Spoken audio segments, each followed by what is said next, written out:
সামনে তুল আছে।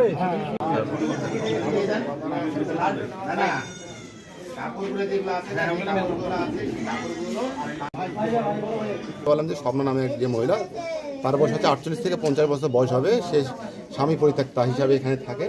তার এটা হচ্ছে তার বাবার বাড়ি, কিন্তু এটা তার বোনের বাড়ি। এই বাসায় সে থাকে, মাঝে মাঝে সে ঢাকা থাকে। তার এক কন্যা, উনিও ঢাকা থাকেন।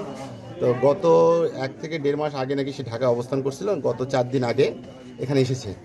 আজকে সকালবেলায় ওনার ভাতিজা ওনাকে ডাকাডাকি করছে, যখন পায়নি তখন তার ভাইকে বলে, তার ভাই এসে এই দরজা জানলা বন্ধ অবস্থায় মেন গেটটা খোলা অবস্থা পায়। পাশাপাশি সে দেখে যায় তার মৃতদেহ তার বিছানার উপর পড়ে আছে।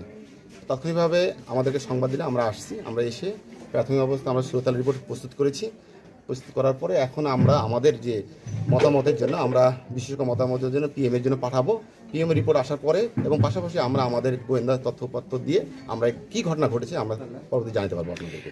বালি চাপা অবস্থা পাওয়া গেছে, এটা হচ্ছে যে তারা বলতেছে যে তার মুখে বালি চাপা দেওয়া আছে এবং তার শরীরে কিছু কাপড় ছিল না। আমার এক সাইডে কাপড় ছিল, মানে উপরের পাটটা ছিল বাট নিচের পাটটা তার কাছে ছিল না, তারা বলতেছে। কিন্তু আমরা ওইভাবে করে পেয়েছি, কাপড় উপর ঢাকা অবস্থা পেয়েছি। এখন আমরা হচ্ছে যে মতামত দিতে পারবো হচ্ছে যে বিশেষজ্ঞর মতামতের উপর বেসিস করে বলতে পারবো, তার পিএমের উপর এখন বলতে পারবো না আপনাকে। কারণ কি এই বিষয়ে মতামত দিলে আমরা আমাদের বিশেষজ্ঞর মতামতের উপর বেসিস করে আমাদের মতামত দিতে হয়।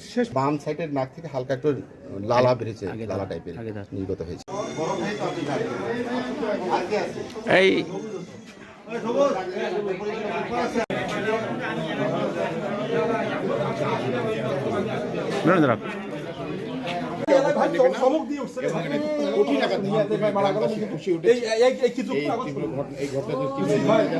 আমার প্রভু নিজে নিজে তো উলঙ্গ হয়ে থাকবো না।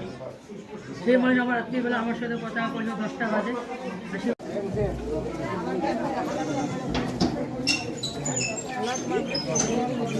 ঠিক আছে।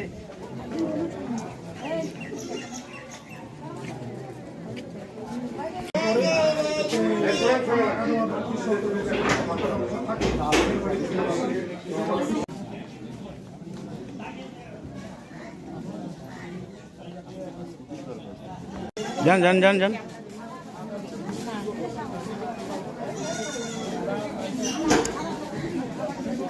এসো।